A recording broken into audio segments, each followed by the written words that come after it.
If you feel like your son or daughter is in that stage where it feels like they're totally out of control, they're not. They prefer that lifestyle at that point, but that preference can change with the proper information. So that's the purpose of this video. You need to know that the preferences can change and the person can move on.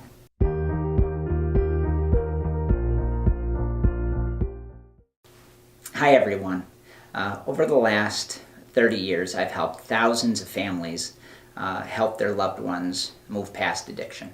And in that time, I've probably taken, 10,000, 20,000 calls from families all around the world.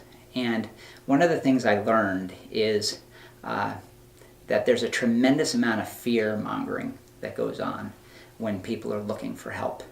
The treatment industry is really good at whipping up hysteria when a family is already feeling vulnerable and frightened. Now, one of the reasons that the industry tends to do this is to get customers. And I don't think all of them do this. I think it's just part of the industry and part of the rhythm of our society at this point, that there's a lot of fear when it comes to drug addiction and a kid having a problem with drugs. So one of the things that I want to show you in this video is that changing a drug habit or a drinking habit is normal. And to do that, I'm going to show you some numbers that may surprise you. One of the things, I have my little grease board here, and I'm going to write down a number. Hopefully you can see that. Let me look on the screen here. Yeah, see that 90?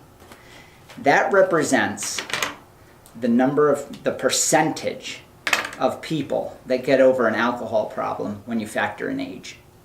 Whether they're treated or they're not treated, 9 out of 10 people get over their problem. I want you to think about that.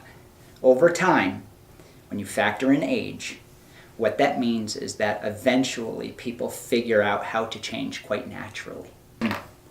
See this number, 97. Then I'm going to write the next one, 99.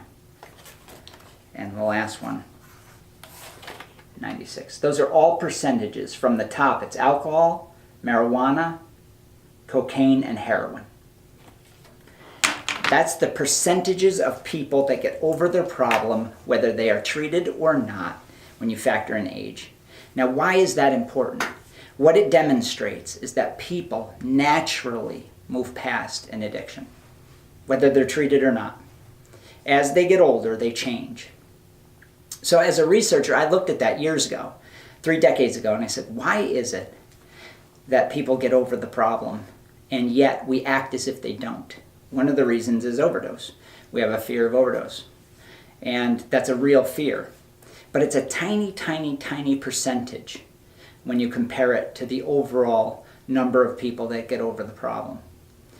So I'm not discounting that it's a problem, that overdose is a problem. It's a huge problem. It's tragic, but it's unnecessary. If people knew from a young age that they could get over the problem and that their preference for drugs could be overcome, that they could change their preference with ease if they were given the proper information, then that number of overdoses would drop significantly. So what's driving the overdose epidemic is really misinformation. And the misinformation is rooted in the idea that once you take a drug, you're going to be addicted. And that you will never find something in your life that is more alluring than the drug. That's a huge myth. We know that because people get over the problem at an incredibly high rate given time.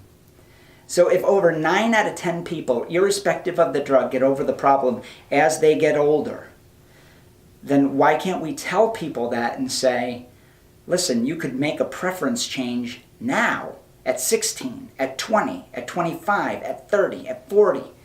It's natural to change a preference. We don't always like the things that we liked yesterday or a year ago. And as we look at our life with drugs, and we know the numbers, this is from a study with 43,000 people over a decades-long study, longitudinal study.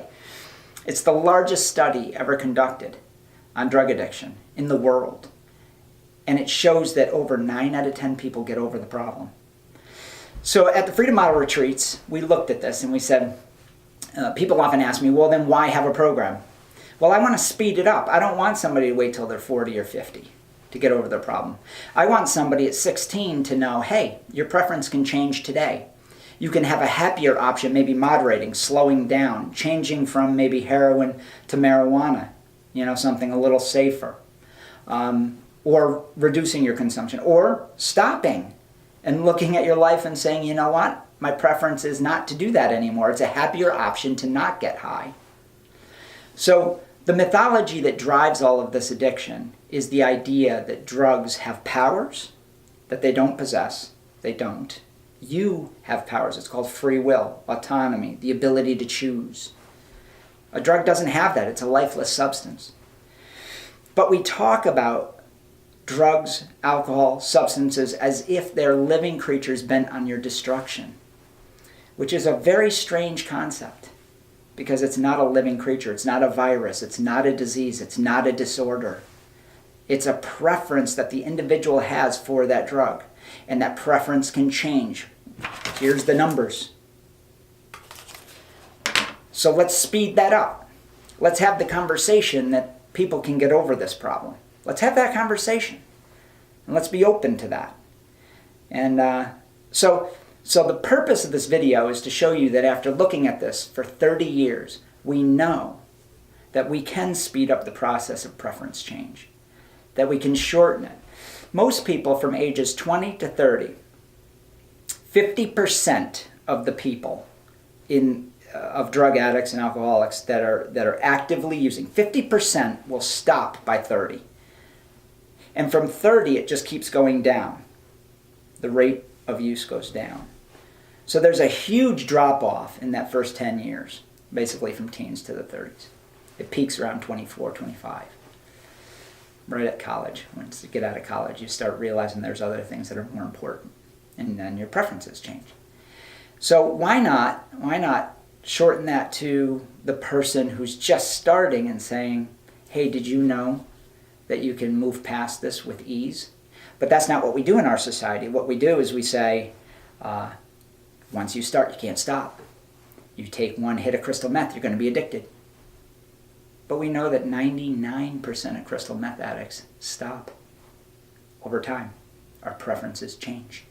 And ironically, crystal meth, which is something that scares the daylights out of people, that's the drug with the shortest tenure or life cycle in a person's life. It's a very short duration addiction.